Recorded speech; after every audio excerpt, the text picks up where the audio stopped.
Stream. Bonjour et bienvenue. Bonjour. You're a serial entrepreneur. Vous êtes un entrepreneur en série et un militant. Vous êtes également le fondateur de NetVibes, Jolly Cloud et de Polite.one. Vous êtes également l'ancien vice-président du Conseil national numérique. Michel Seltman, bonjour et bienvenue. Vous êtes le directeur de l'association néerlandaise Digital Infrastructure Association. Merci d'être avec nous. Michel Paulin, PDG de l'OVH, de l'entreprise OVH. Marcus Brendele, le vice-président et chef du département de la cybersécurité pour Airbus. Nous sommes ravis de vous avoir avec vous. Et puis nous avons également Max Schrem, qui est un militant pour la protection des données, ainsi que le fondateur de l'ONG None of Your Business. J'aimerais également accueillir Peter Kramer, qui est le responsable de Gaia X Hub en Allemagne et qui est avec nous directement en visio. Bienvenue. Alors, comme je le disais dans l'introduction, j'aimerais d'abord commencer par parler du cloud. On a l'impression tout de même qu'en matière de cloud, que l'Europe a énormément de retard, qu'elle a raté un peu le coche. Alors que nous avons quand même de grands champions en matière de cloud autour même de cette table. Alors la question c'est justement comment on en est arrivé là, comment est-ce qu'on a encore besoin, pourquoi on a encore besoin de s'appuyer sur les technologies américaines. Qu'est-ce qu'on a raté? Est-ce qu'on a raté seulement une bataille? A-t-on raté toute la guerre? Qu'en est-il de votre opinion là-dessus? Oui, alors je ne pense pas du tout qu'on a perdu la guerre. En réalité, sur plusieurs aspects, on est plutôt à la pointe de la technologie, notamment pour la protection des données, par exemple, et ce dans de nombreux secteurs. Je pense qu'il ne faut pas parler seulement de pragmatisme ou on n'a pas besoin de complètement s'isoler, il faut trouver le parfait équilibre. C'est ça qui nous permet de choisir librement et de comprendre également toutes les conséquences. Et je pense que pour cela, l'Europe est vraiment à la pointe de la technologie. Et je suis persuadée que nous avons tout ce dont nous avons besoin. Nous avons les talents, nous avons le RGPD, nous avons Malrem aussi qui nous a permis d'en arriver là. Et je pense que tous ces points-là, on a aussi les technologies, on a les informations. Ça nous permet vraiment d'être à la pointe et d'être leader dans le monde, d'offrir un cloud différent, un cloud qui est transparent, qui est ouvert, qui est réversible, dans lequel on peut avoir confiance. Et c'est vraiment là-dessus que nous travaillons. Nous voulons offrir un écosystème de solutions fiables. Et je suis persuadée que les citoyens, les entreprises, peu importe où dans le monde, sont intéressés par cette approche, justement. Donc nous n'avons pas du tout perdu la guerre, on en est vraiment juste au tout début. Et peut-être, pour pas aller aussi loin que ça, mais est-ce que l'on peut construire un cloud en lequel on peut avoir entièrement confiance? Oui, on parle ici de l'éthique. On parle d'éthique, comme tout à l'heure Thierry Breton en parlait. Le fait est de savoir ce qui se passe dans les différentes régions du monde. Que se passe-t-il en Asie, par exemple? Je ne suis pas sûre que toute l'humanité comprend les enjeux qui sont liés aux données. Nous, on a tout ce dont nous avons besoin en Europe. On a toutes les cartes en main. Mais il est clair que l'environnement politique, mais également l'environnement légal, ainsi que toutes les grosses entreprises, eh bien, ils vont devoir montrer l'exemple. Nous avons des solutions. Alors, je ne dis pas que cela veut dire qu'il faut que l'on ait absolument 100% du marché. Certains acteurs sur le marché essayent d'avoir un espèce de monopole, mais en réalité aujourd'hui la situation est très déséquilibrée. Et nous sommes persuadés qu'il faut retrouver justement un bon équilibre. Et aujourd'hui nous avons toutes les cartes en main et nous avons besoin de l'aide des représentants politiques, nous avons besoin de l'aide des gouvernements, des autorités locales, mais également des grandes entreprises. Donc en fait, ce que vous dites, c'est que pour l'instant, nous n'avons pas du tout d'équilibre. Je crois qu'on a une diapositive qui nous montre un petit peu ce qu'il en est quant aux parts de marché pour le cloud. Peut-être qu'on pourra l'approcher d'ici quelques minutes. On voit que les États-Unis dominent largement le marché du cloud. Et Michel Seltman, est-ce que vous êtes d'accord avec Michel Paulin? Oui, je suis tout à fait d'accord. Là, tout n'est pas au beau fixe. Je pense qu'il y a différentes options, différentes alternatives. Mais avant d'explorer toutes ces options, il va vraiment falloir comprendre comment le marché fonctionne. Et il va falloir qu'on comprenne les bases. À partir de là, on pourra trouver des solutions et je pense que les solutions viennent en partie de l'innovation. Je sais que le marché se développe de plus en plus et qu'il est développé ces dernières décennies par les grandes entreprises.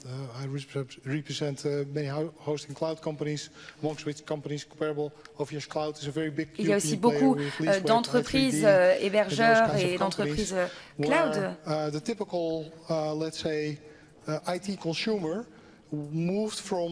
Pour lesquels les consommateurs informatiques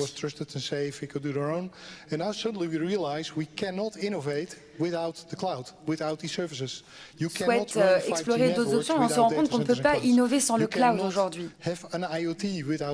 On ne peut pas avoir un Internet des objets sans le cloud, par exemple. Et on ne peut pas non plus avoir d'IA sans le cloud, ce n'est plus possible. Et donc cela veut dire qu'il faut passer par une transition numérique, comme Thierry Breton disait, il faut que l'on numérise, il faut que l'on innove également énormément afin de pousser les entreprises à devenir les acteurs de demain. Il y a une dizaine d'années, lorsqu'on parlait du cloud aux différents gouvernements, tout le monde semblait être contre, mais aujourd'hui c'est une technologie qui fonctionne bien, c'est une technologie que l'on souhaite développer également. Et là où en Europe on a beaucoup rechigné, aux États-Unis ils l'ont énormément développé, notamment avec l'aide par exemple de Google qui est un acteur majeur.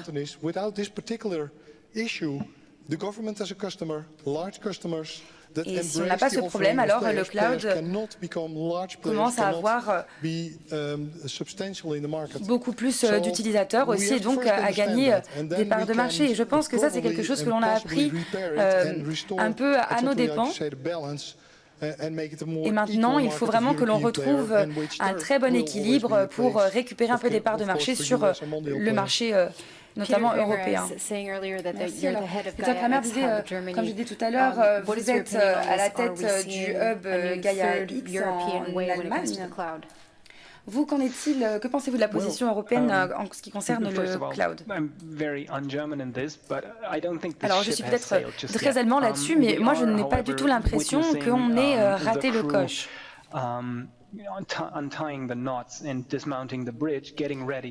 Je pense honnêtement qu'on en est encore qu'au tout début et qu'on a encore pas mal de cartes à jouer. On est vraiment, il faut que l'on prenne des décisions. Je sais qu'il n'y a pas déjà un seul acteur en Europe qui peut rivaliser, notamment en matière de qualité, en matière d'évolutivité aussi, où on ne pourra jamais rivaliser tout seul contre les États-Unis. Je pense qu'en Europe, l'avantage que l'on a, justement, c'est cette diversité. Et c'est un levier vraiment que nous devons activer pour être plus compétitifs sur le marché. Et je pense que c'est uniquement lorsque l'on commencera à travailler les uns avec les autres en Europe que l'on sera capable d'être compétitif sur le marché. Et ça, je pense que c'est là que on doit commencer, on doit lancer des initiatives pour essayer de rassembler un peu les entreprises sous le même drapeau, dans un même objectif.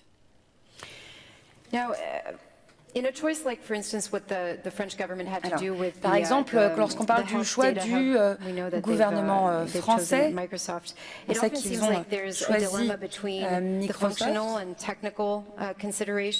Il y a des considérations techniques à prendre en compte, mais également politiques. Est-ce qu'elles vont à l'encontre justement de ces considérations politiques? Est-ce que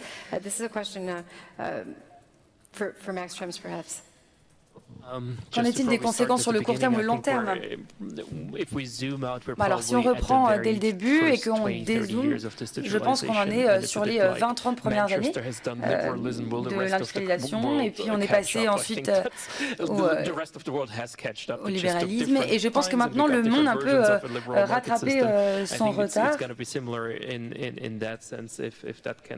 Et je pense que ce sera exactement pareil en ce qui concerne le cadre. Alors maintenant, j'ai oublié votre question. question, je suis désolée. Alors, je vous demandais... Donc, le gouvernement français a dû prendre une décision pour le hub de données. Et il semblerait qu'à chaque fois qu'il y a un projet de ce type, il y a toujours un acteur américain qui finit par s'entremêler dans ça. Alors, vous êtes, je suis probablement la pire personne à qui demander ça, mais je pense effectivement qu'il y a pas mal de bons points, on entend beaucoup parler, et je sais aussi que pour les petites entreprises, moi,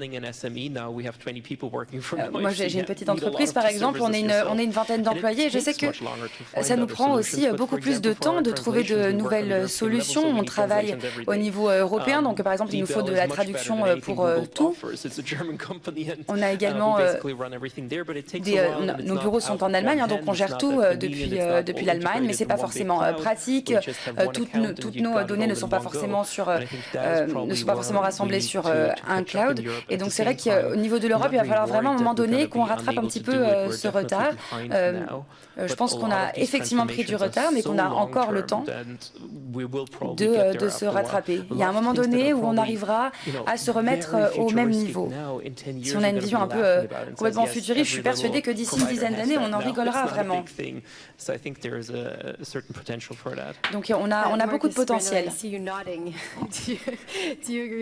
Alors là, je vous vois hocher la tête. Oui, alors effectivement, il y a pas mal de choses qui me sont venues en tête pendant que je vous écoutais. La première, c'est que je pense qu'on doit faire un petit peu attention. Lorsque l'on parle du cloud et de l'influence américaine, on a tendance à vraiment se concentrer sur les gros acteurs du marché. Alors évidemment, c'est un véritable défi, mais si on se concentre uniquement sur eux, on va rater la prochaine. Si on se fixe uniquement sur cette tendance, on va rater les prochaines tendances.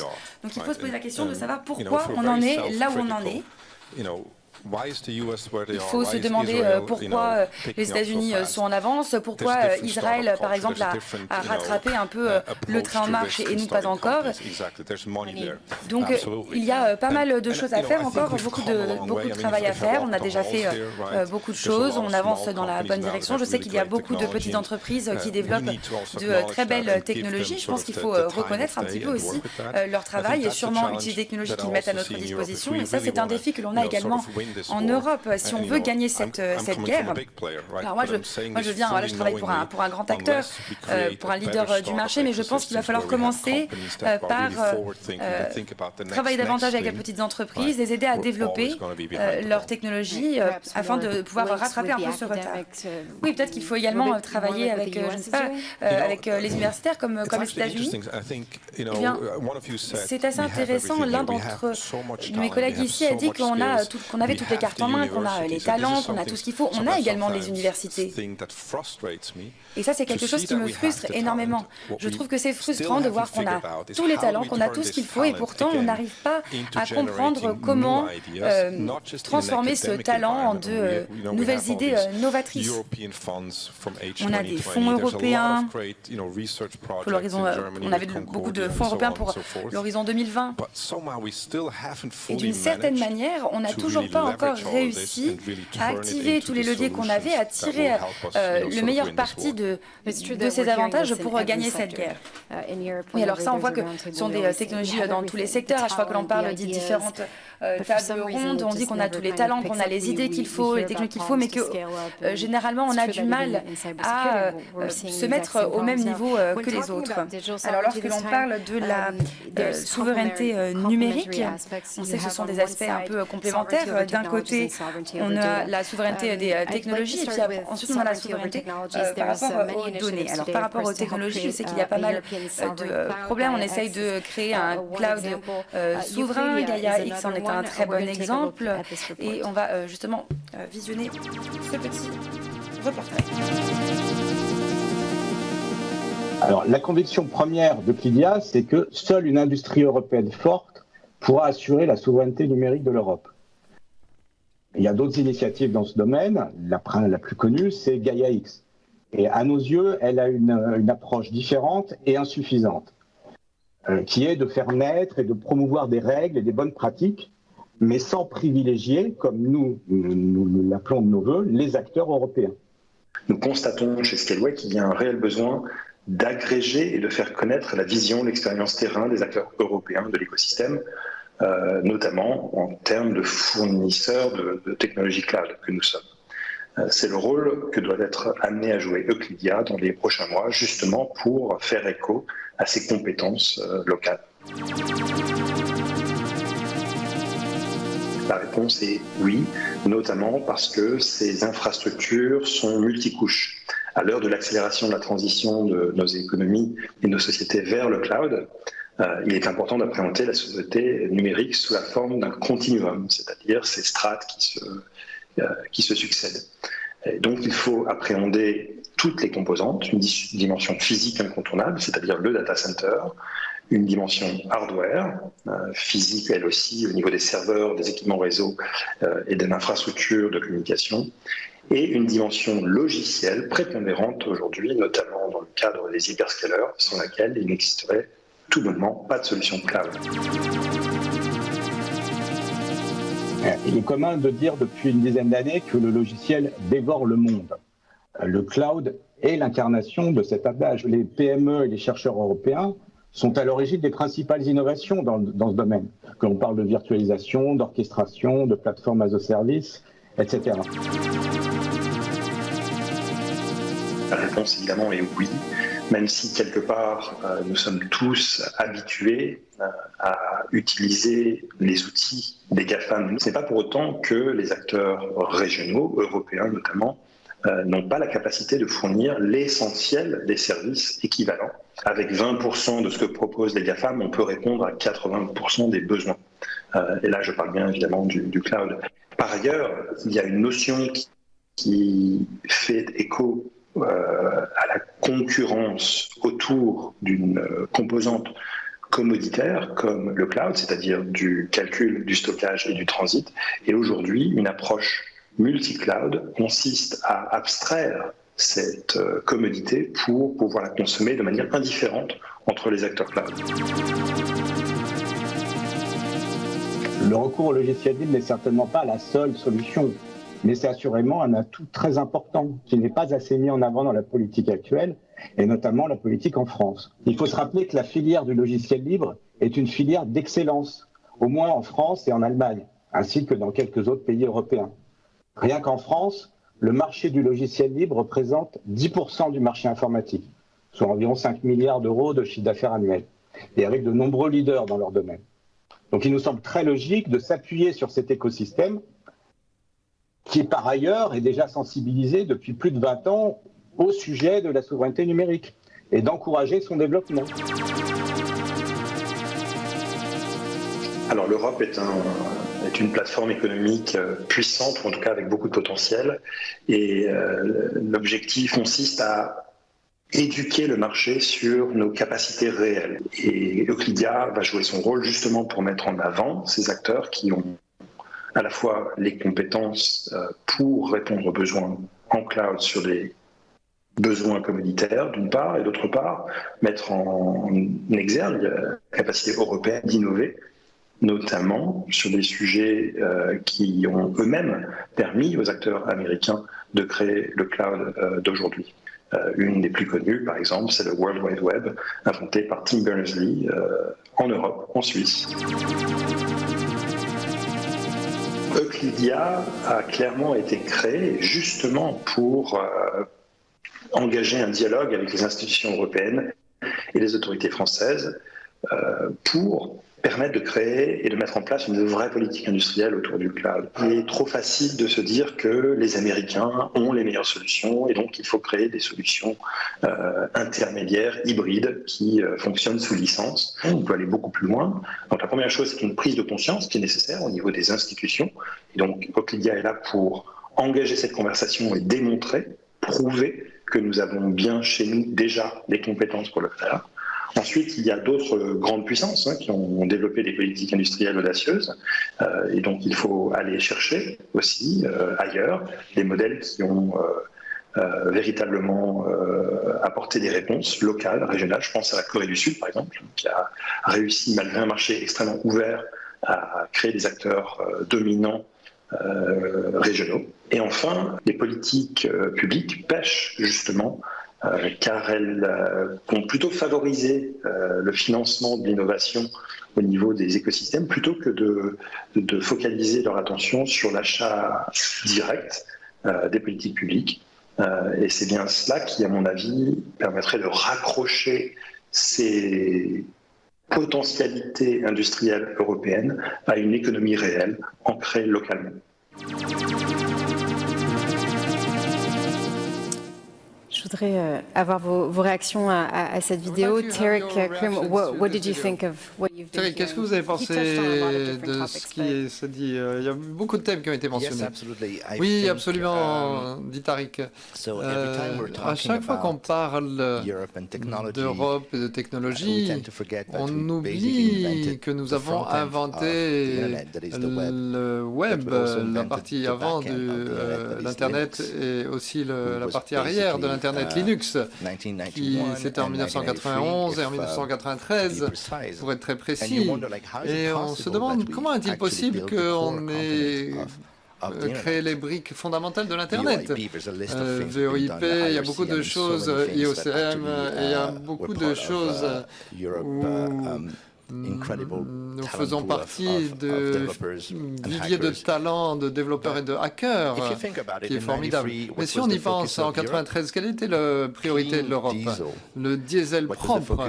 Quelle était la priorité des États-Unis, les autoroutes de l'information? Donc on était désalignés par rapport à la vision. Pendant 30 ans plus tard, le PDG de ces entreprises est en prison pour avoir triché sur les données. Et la technologie est dominée par les États-Unis et la Chine.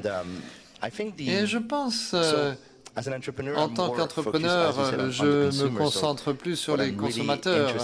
Et ce qui m'intéresse vraiment aujourd'hui, c'est d'essayer de voir comment est-ce qu'on peut rendre le web plus vivable et comment est-ce qu'on donne l'autonomie aux personnes.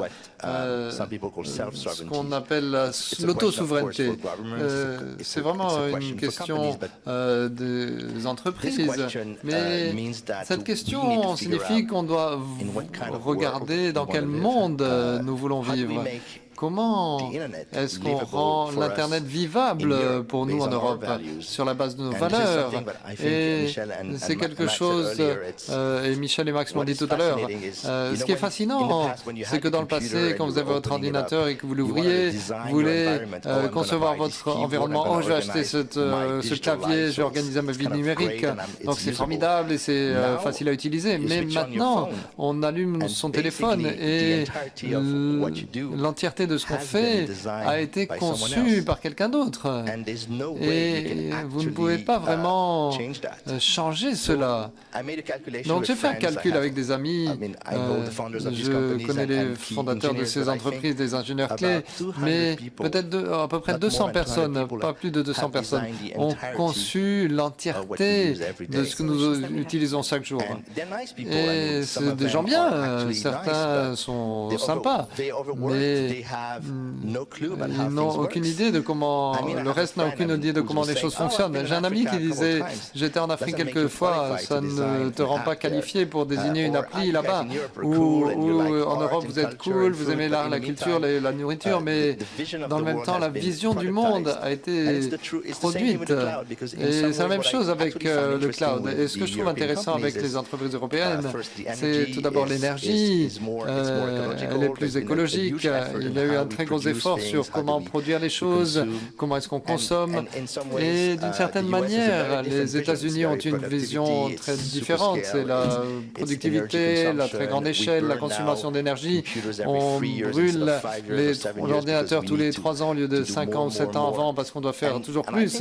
Et je pense qu'il y a une approche différente.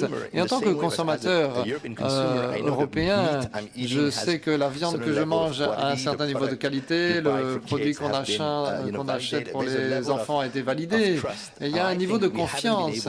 Et je pense qu'on n'a pas réussi à faire cela. Et tout à l'heure, j'ai quelques diapositives pour expliquer pourquoi c'est le cas. Oui, est-ce qu'on veut voir les diapositives maintenant? Oui, oui, tout à fait, oui. Mais avant qu'on regarde les diapositives, j'ai une question, on reviendra aux diapositives bientôt, mais je voudrais revenir en arrière. On est tous d'accord sur la puissance de la transformatrice du cloud. Michael, on ne peut pas penser à l'edge computing ou l'IA si on ne pense pas au cloud. Pourquoi est-ce que c'est si important et stratégique pour les entreprises de choisir le cloud? Parce qu'on transfère toutes les données de l'entreprise. Et comment est-ce qu'on évite un blocage, un verrouillage au niveau du client? Éviter un lock-in, c'est difficile. Et même à Gaia X, on a développé quelque chose pour limiter les risques. Parce que qu'est-ce qui se passe? On croit plus en la technologie, on est convaincu que la technologie amènera des nouvelles opportunités. Mais le vrai jeu, le vrai défi, c'est l'économie d'échelle.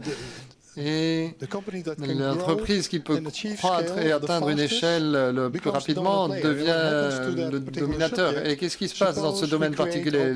On crée des empilements de technologies open source chez GaiaX ou n'importe quel projet européen, et de nombreuses entreprises peuvent les utiliser pour créer des nouveaux services pour les consommateurs européens. Mais avant qu'on le sache, les technologues peuvent avoir les mêmes avantages. Ils peuvent télécharger le logiciel et en moins de temps qu'il ne faut pour le dire, elles vont faire cela et les proposer sur le marché avant les entreprises européennes.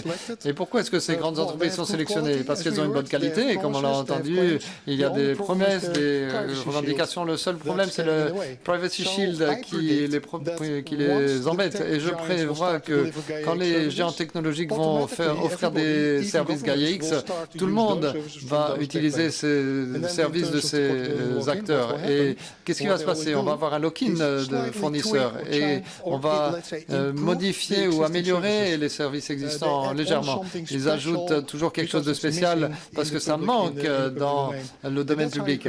Et c'est comme ça qu'on crée une impossibilité de sortir. C'est comme Hôtel California. Une fois que vous êtes entré, vous ne pouvez plus sortir. Et donc c'est subtil. C'est pas fait exprès, mais ça se produit. C'est quelque chose qu'on vit. Et si on ne traite pas ce problème particulier, et si on pense que la technologie va automatiquement, comme je le dis, amener de la prospérité et éviter d'être bloqué avec un fournisseur et créer automatiquement des grands acteurs, ça ne va pas se produire. Oui, et par rapport à la réversibilité, c'est quelque chose d'essentiel pour le cloud. Je voudrais prendre une analogie avec la télécommunication. Est-ce qu'on peut concevoir que la portabilité de votre numéro n'est pas acceptée? C'est impossible. Est-ce que vous pouvez comprendre que dans le domaine des télécommunications, vous avez un numéro de téléphone, mais vous voulez choisir un autre opérateur parce que vous n'êtes pas content du service et qu'on vous dit c'est pas possible? Et c'est la même chose pour le cloud, et ça devrait être la même chose pour le cloud. La réversibilité devrait être imposée par la loi, parce que le client devrait avoir le droit. C'est une question de choix, pour la liberté de choix des clients et des consommateurs. Et aujourd'hui, malheureusement, comme vous l'avez dit, il y a des problèmes, des petits changements techniques, les API, et il faut tout réécrire si vous voulez faire une réversibilité. Donc je suis convaincu que c'est quelque chose de très important, technologiquement, mais aussi d'un point de vue réglementaire. C'est pour cela que je pousse très fort, et on est fondateur de GaiaX, parce que le cœur de GaiaX était de créer un cloud transparent, réversible, ouvert. Et tous les mots sont importants. C'est clair que je pense que GaiaX, maintenant, et en tant que membre du conseil d'administration, on a la responsabilité de montrer que ça fonctionne. Et on doit le prouver. Et pour moi, honnêtement, les gens qui ne sont pas conformes à ces principes devraient être exclus de GaiaX. Au début, on a invité tout le monde. Mais en fin de compte, si vous ne respectez pas les règles du jeu, vous devrez être exclu. Oui, 2 commentaires supplémentaires. Si je regarde ces 18 derniers mois, on a eu une situation particulière ces 18 derniers mois. Et donc, si on pense pourquoi est-ce que le cloud est stratégique? On a vu 2 choses. Ceux qui avaient déjà adopté le cloud avant la pandémie, et ils se sont ils ont mieux tiré leur épingle du jeu, parce qu'ils ont pu mieux servir les clients et faire du télétravail avec ce cloud. Mais c'était l'aspect positif. Mais c'est autre chose, c'est quelque chose qui me préoccupe sur l'impact à long terme quand on a parlé de l'équilibre entre court terme et long terme. On a vu des entreprises qui se sont jetées sur le cloud à cause de la pandémie parce qu'ils se sont rendus compte que l'empilement technologique actuel ne leur permettait pas de faire ce qu'ils voulaient. Donc ils se sont rués sur le cloud et en particulier vous avez le blocage de fournisseurs. Et ils n'ont pas pensé à cela. Ils ont juste vu les avantages opérationnels et qui sont présents, personne ne le nie. Mais pour revenir à votre question, comment est-ce qu'on évite ce lock-in? Ça dépend aussi à chaque utilisateur de savoir dans quoi on s'engage et s'assurer que vous avez la possibilité de déplacer vos données ou votre API. Et si vous ne commencez pas par ça, quand vous allez vouloir vous déplacer, ce sera trop tard. Oui, si je peux ajouter à ce que vous avez dit, c'est une des choses que je ne comprends pas en Europe. Pourquoi est-ce qu'on n'est pas arrivé près de ça? Mais la chose intéressante, c'est que c'est quelque chose qu'on a fait dans tous les autres secteurs de l'industrie comme l'Union européenne. Et c'est une chose où on peut choisir 100 fournisseurs Internet où on peut avoir différents fournisseurs de gaz et vous ne savez pas d'où vient le gaz. Et on peut faire la même chose avec l'électricité, on peut avoir un train privé qui roule sur d'autres rails. On l'a fait dans des environnements beaucoup plus complexes que dans l'industrie du cloud. Et c'était juste obligatoire de par la loi et personne ne posait de questions. Et pourquoi est-ce qu'on l'a fait? Et donc, les prises de courant unifiées qui existent depuis des années, on est tous unis là-dessous. Et c'est incroyable que d'un point de vue politique, dans les négociations du RGPD, on avait cette portabilité des données. C'était l'argument le plus pourri de la Commission européenne parce que on s'en fiche de prendre les données de tel fournisseur ou de tel autre si on ne peut pas les interconnecter. Ce point n'a jamais été traité. Et d'un point de vue de l'état d'esprit, c'est intéressant parce que c'est un marché ouvert, c'est la concurrence et c'est différent du modèle américain où on a le gagnant qui remporte tout. Et la concurrence continue est différente de mettre tout l'argent dans une entreprise qui va monopoliser le marché et éliminer tous les concurrents, mais ne pas être protectionniste d'une certaine manière. Vous avez une concurrence d'une manière technologique avec un système ouvert et ce sera difficile pour les États-Unis de conquérir ce marché parce que c'est le modèle de concurrence. Et si on fait plus de concurrence, ils ne pourront pas dire que c'est du protectionnisme. Oui, je voudrais ajouter quelque chose par rapport aux données. On parle de la valeur des données et des acteurs tirent beaucoup de valeur des données, mais on sait que les données ont d'autres rôles très importants. Tout d'abord, rôle géopolitique. Les données sont utilisées pour autonomiser des groupements ou des régions et on utilise les données pour casser des entreprises ou pour changer parfois les élections. Et de plus en plus, on l'a vu pendant la crise de la Covid, les données doivent être éthiques. Et ça revient à l'Europe. L'Europe est à l'âge du numérique grâce au RGPD. Mais heureusement, le RGPD est une minorité dans le monde. Malheureusement, c'est une minorité au monde. Si on prend le nombre de personnes qui sont protégées par le RGPD, j'espère qu'on comprendra que la protection des données pour les citoyens, c'est quelque chose qui est éthique à long terme.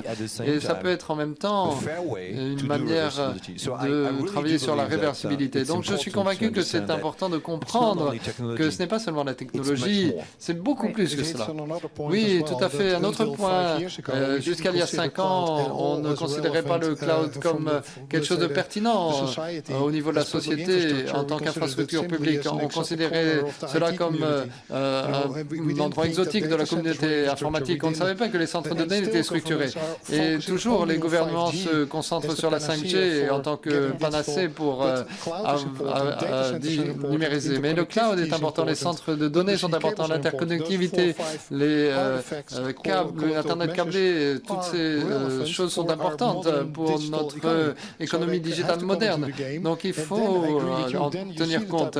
Et ensuite, on voit le type de réglementation qui va bien, comme le gaz qui a une composante publique, l'électricité qui doit être harmonisée et la cybersécurité aussi. Donc on est dans cet état d'esprit. On a besoin d'une harmonisation, d'une réglementation qui est beaucoup plus plus importante par rapport à la technologie. Peter Kramer, je me tourne vers vous. Qu'est-ce que vous pensez après cet échange? J'étais très impressionné par l'évaluation de Tariq, qu'on a inventé beaucoup de choses, briques fondamentales de l'Internet, et on les a inventées parce qu'on en avait besoin. Il y a eu beaucoup de demandes pour cela, pour créer un système décentralisé fédéral de l'Internet, avec des nœuds d'Internet. Ce qu'on n'a pas pris en compte, c'est qu'on pouvait gagner de l'argent avec cela. Et c'est un problème de la société et de l'industrie en Europe, c'est de monétiser ce type d'invention. Et les Américains n'ont aucun problème à faire cela. Et ce qu'ils ont fait, c'est qu'ils ont pris le modèle décentralisé et fédéralisé et l'ont décentralisé. Et ce qu'on voit maintenant, c'est qu'on a l'opposé exact d'un Internet décentralisé, libre, gratuit. On a peut-être 5 ou 6 entreprises qui monopolisent l'économie des données. Et cela ne peut pas être dans l'intérêt de quiconque, à part ces entreprises, de s'appuyer là-dessus et de leur permettre de continuer à grandir. Nous devrons trouver une manière de les mettre sous notre joug, d'une certaine manière. Et bien sûr, il faut créer un niveau de compétition équitable, et en leur disant, si vous voulez faire partie de notre marché, l'Union européenne, avec le Royaume-Uni, la Suisse et tout pays qui voudra nous rejoindre, nous devons commencer à traiter les données tout d'abord d'une manière souveraine. Mais j'aime pas l'expression souveraineté digitale ou numérique, c'est quelque chose qu'on n'a pas, mais c'est plus une liberté numérique. On doit pouvoir prendre des décisions autonomes sur nos données et sur ce qu'on veut en faire et sur ce qu'on ne veut pas en faire. Et c'est seulement là qu'on pourra commencer à penser des modèles liés aux données pour être sur le marché numérique européen et ce type de choses. Et pour cela, nous avons besoin tout d'abord de cadres sous-jacents d'interopérabilité, d'interconnectivité, de portabilité, de scalabilité. Et chez Gaia X, on espère qu'on arrivera à fournir tout cela. Et c'est seulement alors qu'on pourra commencer à penser à favoriser les politiques de protection des données et de libéralisation des données. Parce que ces réglementations et ces politiques sont là pour une raison, qu'on ne soit pas exploité en tant que citoyen. Et c'est difficile de permettre de faciliter les choses si on ne sait pas ce qui va se passer si on le fait. Parce qu'il y a des prédateurs qui vont prendre nos données, les utiliser pour leurs propres bénéfices sans regarder les intérêts des autres. Et on doit regarder cela avec beaucoup d'attention. Merci, Peter. Tariq Kim, je pense que vous voulez répondre à Peter.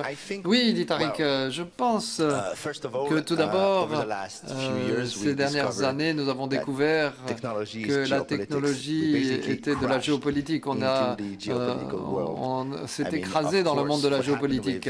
Bien sûr, ce qui s'est passé avec la Chine et les États-Unis, mais regardez ce qui s'est passé en Afghanistan il y a quelques jours, où Google a cliqué sur un bouton et bloquer les plateformes existantes du gouvernement afghan pour ne pas permettre aux talibans d'avoir accès aux données sensibles. Mais ça leur a pris quelques secondes.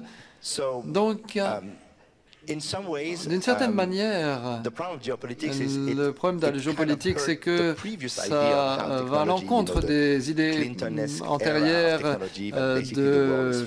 du monde qui est plat sur la base de la technologie. On fait une entreprise dans la Silicon Valley, on va en Angleterre, on conquiert l'Europe et on peut même aller en Chine. Je me rappelle quand Google était à Hong Kong et Facebook pensait ouvrir un bureau et c'était facile. Et qu'est-ce qui s'est passé avec les données privées? On a fait du dumping. On est le seul endroit au monde qui respecte les règles de l'OMC. Et essayer d'avoir un accès public en Chine, impossible. Essayer de faire la même chose aux États-Unis, impossible. Et d'une certaine manière, quand on a permis à certaines entreprises de récupérer l'ensemble des données d'Europe, elles les ont traitées en Californie pour faire des bénéfices gigantesques. C'est une forme de dumping, c'est une manière de dire on vous donne l'argent gratuitement, vous devez juste récupérer nos données et en faire de l'argent. Et on vit dans une industrie où quand je fais cela, quelqu'un collecte de l'argent passivement. Ça n'était vu nulle part dans le monde. Et si on me permettait d'avoir quelques diapositives, si je peux montrer quelques diapositives avec la télécommande qui est ici, j'ai eu la folle idée en 2008 de commencer une entreprise informatique. J'étais dans une entreprise qui s'appelait NetVibes, qui réussissait bien, et je me suis dit, je vais créer un nouveau système d'exploitation, un nouvel ordinateur, et j'ai été voir une personne en Europe qui était la meilleure personne pour faire cela. C'était Niklas Zennström, le fondateur de Skype, un des fondateurs européens. Et j'ai compris d'un seul coup que le jeu était différent de quand j'ai commencé mon entreprise précédente. Donc, bref histoire de l'Internet.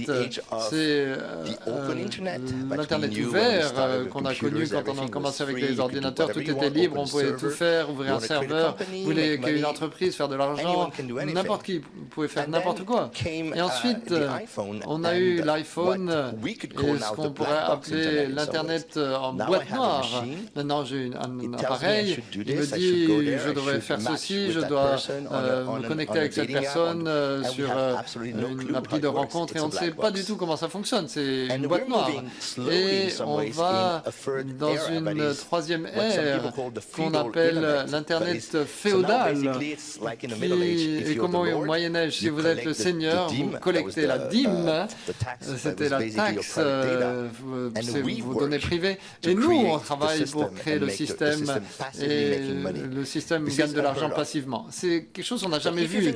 Mais si on pense à pourquoi ça s'est produit, il y a 25 ans, on avait des ordinateurs et on avait tout avec nos MP3, nos fichiers, et on détenait toute notre vie. Et quelque chose s'est produit vers 2007. Le cloud est arrivé d'une manière commerciale et l'iPhone. Et ça a totalement transformé l'industrie. Donc d'un seul coup, l'idée était comment est-ce que je peux être cette petite icône, cette appli sur un marché qui sera de 4 milliards d'utilisateurs. Et si vous êtes une entreprise comme Uber ou Airbnb ou n'importe quelle entreprise qui sont devenues les licornes, les gens se sont dit on va diviser l'écran en 10 et chacune de ces icônes va être 1 milliard d'utilisateurs. Et ça a fonctionné. Mais pour faire cela, il fallait exclure tout le monde, tous les autres. Parce que quand vous êtes sur l'iPhone, si vous êtes Spotify par exemple, et qu'Apple essaie de faire un concurrent, ça devient impossible d'être en concurrence ou d'avoir un contrat. Et ils ont été... ils ont eu des procès. C'est la même chose pour Epic. Et qu'est-ce qui se passe dans le monde des consommateurs où nos vies sont bloquées, sont stockées ailleurs, et on n'a pas accès à tout ce qu'on veut. On ne sait même pas ce qu'on a. Est-ce que quelqu'un sait où sont vos photos, vos données, toutes les choses qui sont collectées au fil des ans, qui sont votre vie numérique? On n'en sait rien. Et si on remplace les consommateurs par des entreprises, et qu'on remplace les MP3, etc., par les processus informatiques, les processus d'entreprise, les RH, les données critiques, on est dans une situation similaire. Et je pense que ce qui est très important en Europe, c'est d'abord de comprendre que les dés sont pipés et qu'il faut casser cela. Et la portabilité, l'interopérabilité des données sera très important. Il y a un article du RGPD qui est l'article 20 qui n'a pas été totalement respecté, mais on doit le faire respecter. Et ensuite, quand on parle du RGPD, le RGPD c'est une bonne idée, mais ça a été conçu à une époque où on ne savait pas l'importance de la technologie. On ne savait pas qu'on pouvait biaiser une élection américaine en utilisant les médias, les réseaux sociaux et les choses qu'on a vues ces dernières années de manière passive. Donc je pense qu'on doit pousser pour aller vers l'avant. Et d'un point de vue entreprise, je vais m'expliquer, mais au niveau privé, je pense qu'on devrait dire en Europe la vie privée santé, c'est un droit humain. On ne doit pas y toucher, on ne doit pas gagner de l'argent avec ça. Mais si on crée un système qui est tellement différent du système des big tech et du système chinois, alors en tant qu'entrepreneur, on aura la possibilité de créer de nouveaux types de modèles et ça va être un défi. Oui, sur le principe, je suis tout à fait d'accord, mais la théorie est toujours facile parce qu'on parle de la vie privée qui doit être vraiment à la base, et ça je suis tout à fait d'accord. Mais moi je pense qu'une partie du problème, c'est que si je regarde le comportement des utilisateurs, eh bien on s'est tellement habitué à ce que toutes ces choses-là soient complètement gratuites. Et ça, tu viens de le dire, quand on les utilise, ces choses-là, eh bien quelqu'un se fait de l'argent quelque part. Et en fait, nous, on l'utilise gratuitement parce qu'on leur donne nos données. Et ça, c'est quelque chose qu'il faut que l'on garde en tête, parce que lorsque l'on parle de vie privée, eh bien, il faut que les entreprises respectent alors les données. Et une fois qu'on en fera ça, les entreprises devront trouver de nouvelles manières de se faire de l'argent. Donc, moi, je pense qu'il faut vraiment faire attention à ne pas partir à la conquête d'une utopie, parce que ça aura forcément un coût. Alors, très brièvement, je pense que la raison pour laquelle on est toujours le nez collé à notre téléphone, c'est parce que ce qui est gratuit, c'est comme le sucre, c'est quelque chose qui est conçu par des chercheurs, par des laboratoires, par des designers, et en fait, ils font tout ce qu'ils peuvent, parce que leur seul objectif, c'est que ce soit le plus addictif possible. Donc en fait, vous vous mettez sur Instagram et d'un coup, vous venez de perdre 10 minutes de votre vie. Et ça, je le sais, je sais comment on fait pour justement concevoir des applications aussi addictives. Et je pense que c'est quelque chose qu'il faut vraiment que l'on commence que l'on change. Alors, deux choses. Alors concernant le RGPD, je pense que c'est un très bon exemple justement de la raison pour laquelle la législation européenne est en partie bonne et en partie mauvaise. Et je pense qu'on a un véritable problème quand on parle de l'application de ces réglementations et de ces lois.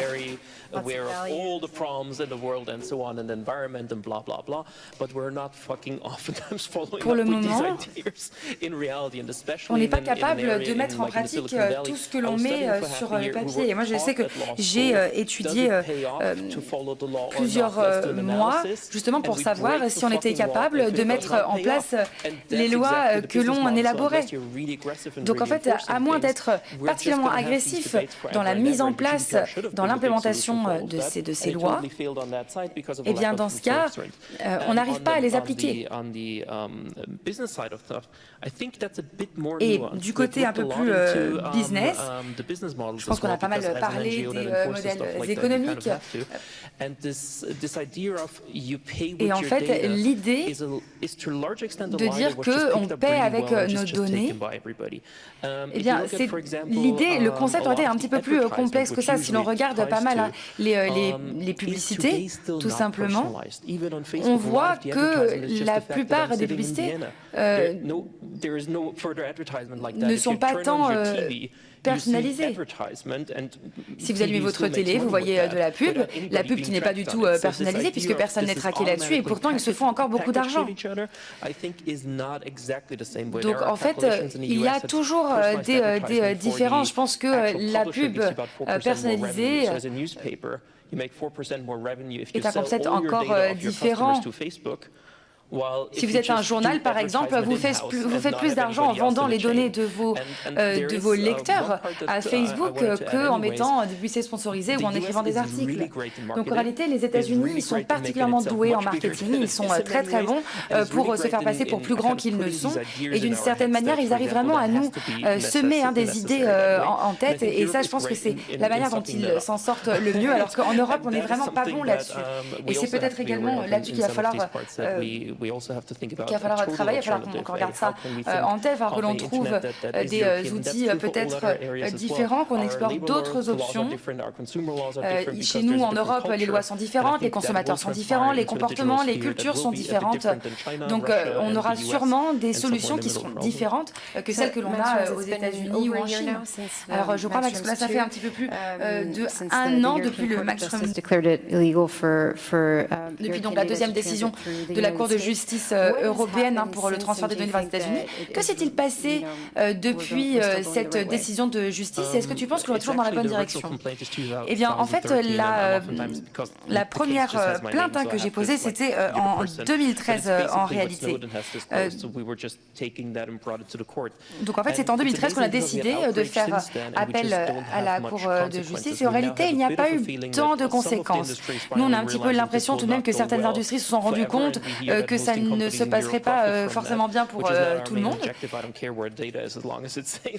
Et les entreprises se disent parfois qu'elles en ont un peu rien à faire tant que les données sont protégées dans un endroit sûr. Mais le problème ici, c'est qu'il y a eu une décision de justice. Dans la décision de justice, ils ont bien explicité que les entreprises devaient connaître cela et l'appliquer. Et jusqu'à présent, je ne suis pas sûre que cette loi s'est appliquée. Je n'en ai pas la preuve, en tout cas. Pour l'instant, on peut bien voir qu'il y a des sites où les données ne sont pas forcément hébergées en Europe. Et ça, c'est quelque chose qui m'inquiète encore vraiment beaucoup aujourd'hui. Pour moi, c'est un droit fondamental. Tout le monde devrait en être conscient. Et j'ai un peu l'impression, au final, que sur des conseils que l'on donne aux gens, mais que personne ne s'en préoccupe tant que ça. Alors, Peter Kramer, est-ce que tu penses que l'on va toujours dans la bonne direction ou selon toi peut-être que le RGPD, bon voilà, ça a été fait avec des bonnes intentions, mais qu'on a un peu l'impression parfois que cela complique vraiment la vie des entreprises pour se mettre en conformité, alors que ce sont des grandes entreprises de la technologie qui sont normalement vraiment les rois de la conformité finalement. Oui, bien le RGPD en réalité c'est un peu comme l'ingénierie allemande, c'est-à-dire que tout est surpensé. Je pense que quand on était, voilà, il y a encore 10 ans, on devait trouver des solutions, peut-être pour essayer de moderniser un petit peu la chose, essayer voilà, d'en faire quelque chose de plus actuel. Et ça, c'est quelque chose que l'on va devoir revoir. On va devoir se demander comment on souhaite, par exemple, traiter les données à l'avenir. Parce que sinon, ce sera vraiment difficile pour nous de faire bouger la position, notamment de la Commission européenne, par exemple. On sera difficile de les convaincre de simplifier, de donner un peu ces lois sur la vie privée. Alors moi, je suis tout à fait d'accord sur le fait qu'il faut appliquer ces lois. Je me rappelle très bien de quand le RGPD a été adopté et que tout le monde nous disait, voilà, il faut faire attention à ne pas violer cette loi. Et je n'ai jamais entendu parler de qui que ce soit qui a été sanctionné, qui a reçu une amende en Allemagne pour non-respect du RGPD. Donc je n'ai pas l'impression que ce soit quelque chose qui soit particulièrement bien appliqué. Je pense qu'il faut vraiment commencer à les appliquer, peut-être réévaluer un petit peu leur impact et prendre en considération surtout les réalités du marché finalement et ce que l'on veut faire des données, sur quoi on souhaite se mettre d'accord. Parce que sinon, en fait, on va se retrouver face à des faits ou à des situations qui ne vont pas être en notre faveur. Alors tout à l'heure, Thierry Breton de l'Union européenne qui nous disait qu'il venait tout juste de lancer la nouvelle feuille de route industrielle pour le cloud. On parlait également du fait que les gouvernements travaillaient sur le sujet. Alors, quels sont les leviers que l'on pourrait activer, mobiliser, notamment au niveau politique, pour, par exemple, imposer l'application d'une solution européenne? Est-ce qu'il nous faut une nouvelle loi européenne, par exemple? Eh bien sûr, parce que comme vous le dites, la plupart sont illégaux. Donc si l'on veut avoir des clouds qui sont transparents, réversibles, intègres, eh bien il va falloir se pencher sur la question, il va falloir arrêter de parler, il va falloir commencer à agir. Et je pense qu'on peut peut-être arrêter de dire, bon d'accord, il faut que l'on regroupe ça et ça, parce qu'il faut que l'on regarde un petit peu ce que vont faire. Moi, je pense qu'on a déjà tout. On a légalement et technologiquement toutes les cartes en main. Donc, il faut aller de l'avant. Alors, pourquoi les gouvernements ne donnent pas l'exemple? Pourquoi ils ne sont pas exemplaires lorsque l'on parle de la sélection des différents acteurs européens? Parce que pour l'instant, on joue selon les règles du jeu.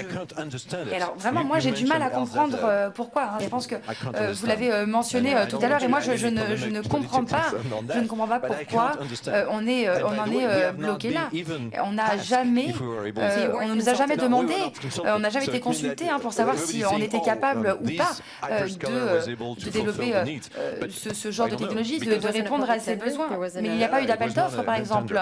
Non, il n'y a pas du tout eu d'appel d'offres pour ça. Et je pense qu'aujourd'hui, on en est vraiment, le moment est venu d'agir. Et moi, je suis d'accord avec mes confrères qui sont ici. Je pense que parfois, il faut vraiment tout simplement appliquer les lois, il faut les faire entrer en vigueur. Et on ne peut pas toujours, on ne peut pas exporter tout vers les États-Unis. Là, pendant que je suis en train de vous parler, il y a des millions et des millions de données qui sont transférées aux États-Unis. Alors pourquoi est-ce qu'on ne crée pas nous notre propre cadre? On a les lois qui sont en place, on a le droit, on a le cadre juridique. Alors soyons courageux parce que c'est vraiment pour le bien-être de nos citoyens, c'est bon pour le marché, c'est bon pour l'innovation, c'est bon pour notre liberté aussi. Oui, je rigolais aussi parce que je pense que c'est pas mal pour le budget aussi. Je sais qu'en Autriche, on est en conflit avec... on a un procès qui est en cours et je sais que...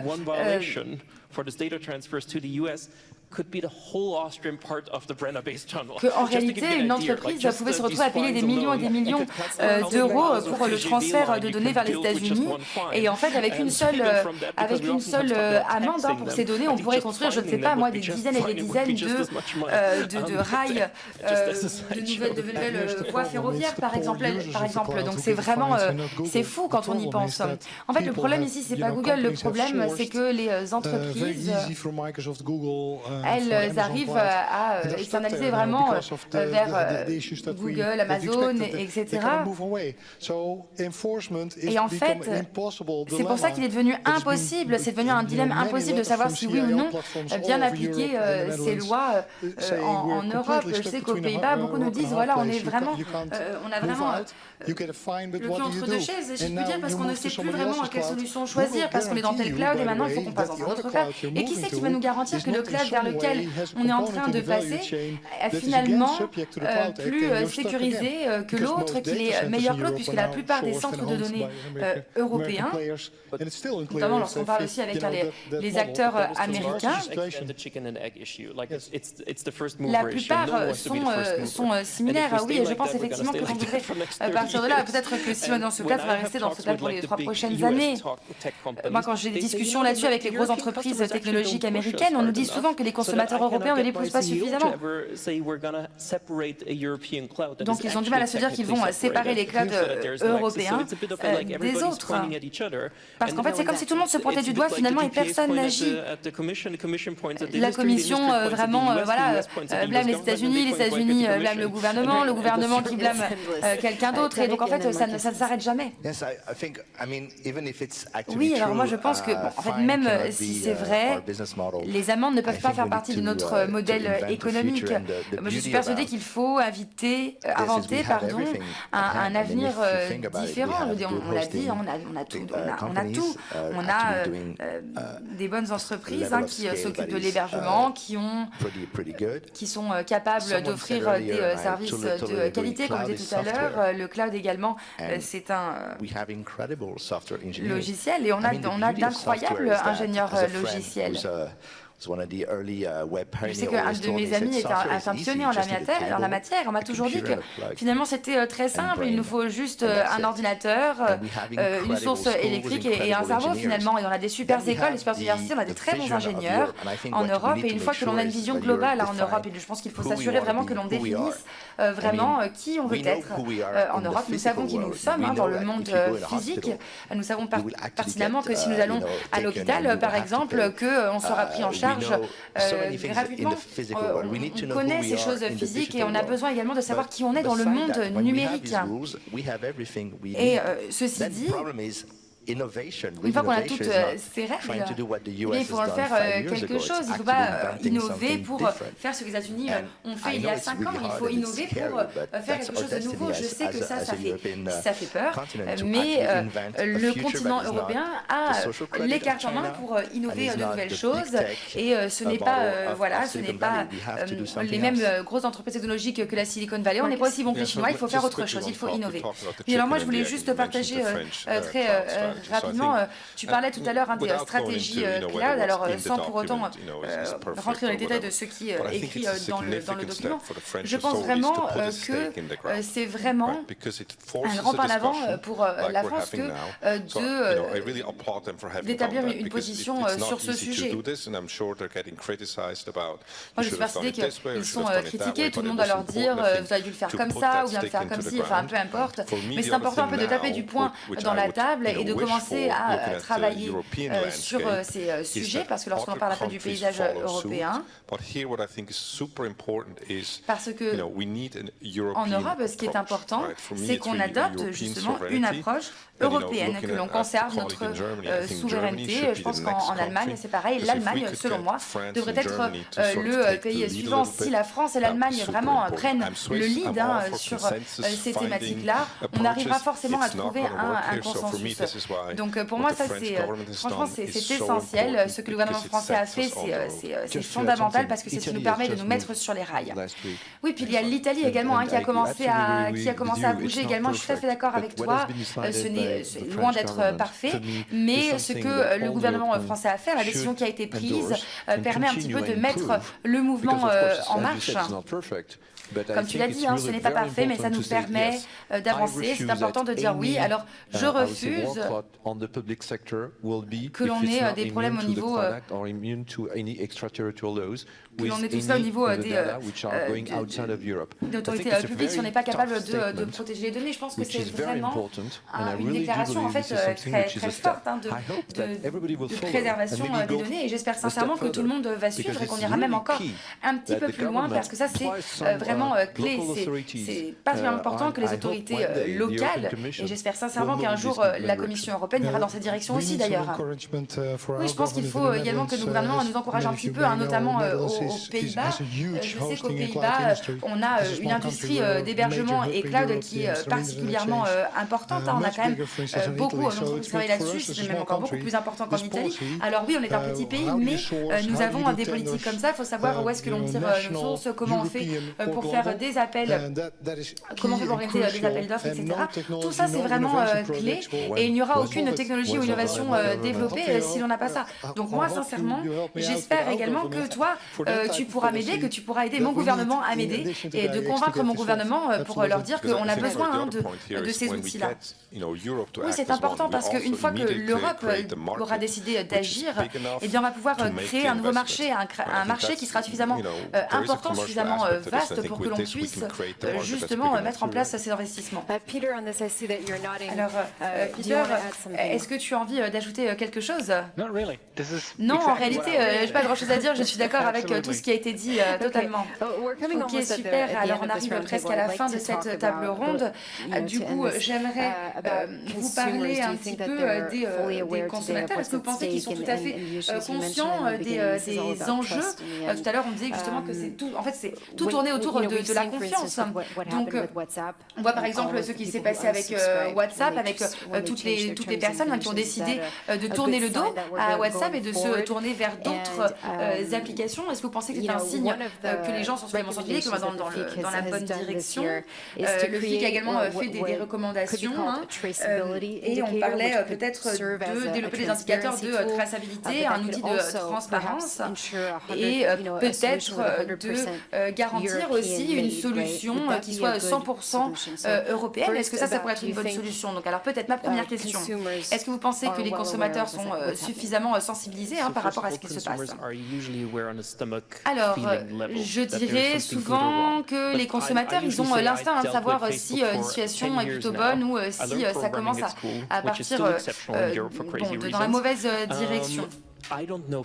Mais honnêtement, je ne sais pas moi comment Facebook fonctionne, et je pense que même les ingénieurs Facebook ne sont pas capables de comprendre comment Facebook fonctionne vraiment. Donc en fait, se dire que l'on peut avoir des applications totalement transparentes, c'est franchement un petit peu absurde comme idée. Parce qu'on parle beaucoup aussi des changements de responsabilité. C'est comme, vous savez, le problème du plastique. Les industries disent, nous, on ne produit pas du plastique, on les recycle de la bonne manière, etc.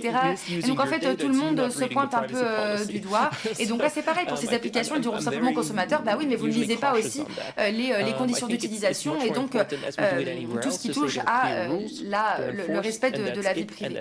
Donc en fait, il faut qu'il y ait des lois, il faut que ces lois soient mises en œuvre, il faut qu'elles soient appliquées et que les consommateurs puissent avoir confiance justement en réalité, je ne sais pas, moi par exemple, je suis venu en train, je monte dans le train, je ne vais pas me poser la question de savoir si le train va dérailler ou pas, parce que je sais qu'il y a des ingénieurs qui s'occupent de tout ça. Et bien pour les applications, c'est la même chose. Les consommateurs ne se posent pas vraiment de questions quand ils utilisent ces applications. La plupart des personnes travaillent, allez quoi, 40-50 heures par semaine, et puis quand ils rentrent chez eux, qu'ils veulent commander des sushis, ils vont prendre leur application, ils ne vont pas lire les conditions d'utilisation avant de commander leur sushi sur Deliveroo ou je ne sais quoi. Oui, je pense qu'il y a pas mal de travail à faire là-dessus, parce qu'en réalité, aujourd'hui, lorsque l'on parle de confiance, je pense que la confiance viendra, les liens de confiance s'établiront d'eux-mêmes lorsque l'on mettra plus de politique en place. Mais en même temps, je ne suis pas sûre que ce soit vrai, parce qu'il faut également pouvoir démontrer que nous sommes en conformité, il faut démontrer que les entreprises se conforment à la loi. Et à partir de là, peut-être qu'un lien de confiance pourra se créer. Moi, par exemple, je ne sais pas, si je veux un service aujourd'hui, je prends ma carte bleue, je vais sur un site qui propose des services et j'achète ce service. Mais il faut s'assurer, par exemple, prenons l'exemple du cloud OVH, que c'est un cloud qui est en conformité avec le Privacy Shield, qui est en conformité avec les lois qui sont mises en place, les lois qui ont été adoptées. Et donc, en fait, c'est là-dessus qu'il faut faire attention, puisque les consommateurs ne sont pas toujours à la page là-dessus. Et ça, c'est un véritable problème que l'on a. Il faut offrir des services cloud commerciaux et privés qui apportent une certaine valeur et qui soient sécurisés. Il faut que les consommateurs et les entreprises soient assurés qu'ils ne devront pas payer d'amende parce qu'ils ne sont pas en conformité ou que leurs données sont bel et bien sécurisées. En fait, à chaque fois, le problème, c'est toujours un problème de confiance. Tariq. Oui, en fait, je voulais dire quelques mots également, parce que c'est ce que le professeur Pasquale, qui devait être avec nous aussi aujourd'hui, mais qui n'a pas pu, et on parlait justement de cette fameuse économie de la boîte noire. Et ce qui est fascinant, en fait, c'est qu'on est dans un monde aujourd'hui qui est particulièrement abstrait. On est donc dans l'abstraction totale. La plupart des gens qui construisent les produits ne sont même pas capables, ne comprennent même pas tous les enjeux de ce produit, et ne savent pas exactement tout comment ça marche dans son intégralité. Et donc, en fait, on ne sait pas comment c'est possible, mais d'un coup, je ne sais pas, moi, les fake news sont propagés partout aux États-Unis. Les gens publient des photos, publient des fausses informations, et en fait, personne ne régule les choses, puisque personne n'arrive à voir ce qui doit être régulé. Et donc, en fait, on a ce problème de prolifération comme ça. Alors, tout le monde ne devrait pas être capable de comprendre pourquoi ça fonctionne. Mais vous savez, quand on a une personne qualifiée, un intermédiaire qualifié, dont l'emploi est d'auditer, et également, pourquoi pas, imposer des sanctions aux ingénieurs, puisque vous le savez, il y a des logiciels qui sont inclus qui sont impliqués dans des crimes contre des crimes de guerre. Et on sait exactement qui a développé ce type de logiciel. Donc, à un moment donné, nous savons, à un certain niveau, nous savons ce qui a été fait. Plein de gens disent non, c'est très abstrait, on ne sait pas trop comment ça marche. Il faut tenir les gens responsables de leurs actes. Moi, je pense que tout ce qui doit être, par exemple, je ne sais pas moi, certifié par la FDA, comme des médicaments ou des vaccins, à chaque niveau de contrôle, à chaque niveau d'analyse, il y a toujours des fuites. Et le fait est qu'au final, quand on met sur le marché, je ne sais pas moi, certains médicaments, on n'est pas sûr que tous les effets aient bien été pris en compte. Donc en fait, il faut peut-être faire évoluer, faire changer un peu les lois. C'est sûrement l'une des prochaines tâches qui attend l'Union européenne, c'est-à-dire d'apporter plus de crédibilité aux produits qui sont créés, en commençant par les connaissances des personnes qui créent ces produits. Donc en fait, si on est responsable, si on est lié à ça, on pourrait peut-être réfléchir à deux fois avant d'écrire quelque chose.